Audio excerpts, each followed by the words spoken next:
पंचतंत्र की कहानी। साधु और चूहा। महिलरोपयम नामक एक दक्षिणी शहर के पास भगवान शिव का एक मंदिर था। वहाँ एक पवित्र ऋषि रहते थे और मंदिर की देखभाल करते थे। वे भिक्षा के लिए शहर में हर रोज जाते थे और भोजन के लिए शाम को वापस आते थे। वे अपनी आवश्यकता से अधिक भिक्षा एकत्र कर लेते थे, थोड़ा इस्तेमाल करते और बाकी का बर्तन में डालकर गरीब मजदूरों में बांट देते थे, जो बदले में मंदिर की सफाई करते थे और उसे सजावट का काम किया करते थे।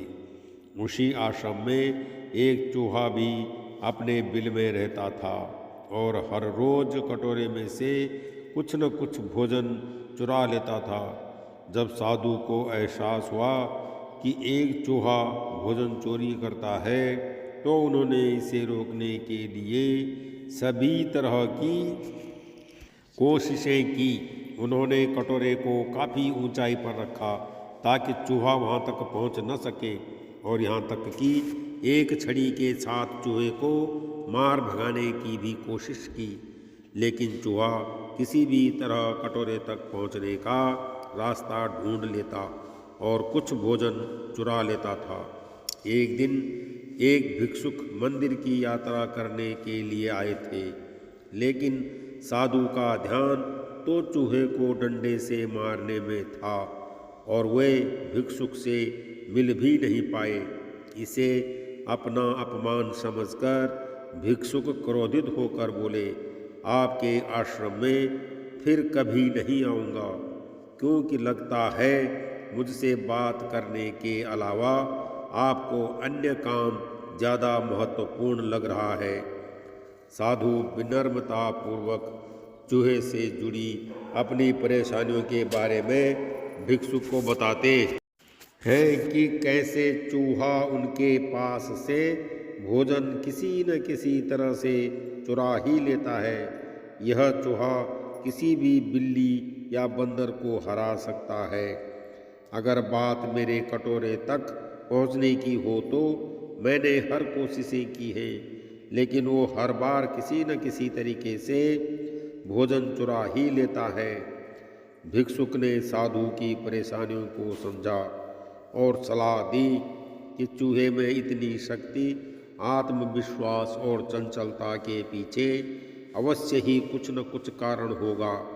मुझे यकीन है कि इसने बहुत सारा भोजन जमा कर रखा होगा और यही कारण है कि चूहा अपने आप को बड़ा महसूस करता है और इसी से उसे ऊंचा कूदने की शक्ति मिलती है।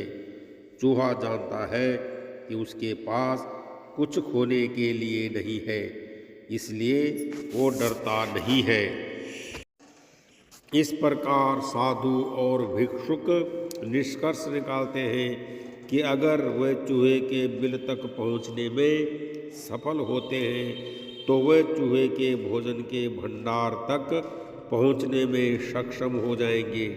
उन्होंने फैसला किया कि अगली सुबह वो चूहे का पीछा करेंगे और उसके बिल तक पहुंच जाएंगे। अगली सुबह वो चूहे का पीछा करते हैं और उसके बिल के प्रवेश द्वार तक पहुंच जाते हैं। जब वो खुदाई शुरू करते हैं तो देखते हैं कि चूहे ने अनाज का एक विशाल भंडार बना रखा है। फौरन ही साधु ने सारा चुराया गया भोजन एकत्र करके मंदिर में लिवा ले जाते हैं। वापस आने पर अपना सारा अनाज गायब देख चूहा बहुत दुखी हुआ और उसे इस बात से गहरा झटका लगा और उसने सारा आत्मविश्वास खो दिया। अब चूहे के पास भोजन का भंडार नहीं था। फिर भी उसने फैसला किया कि वो फिर से रात को कटोरे से भोजन चुराएगा।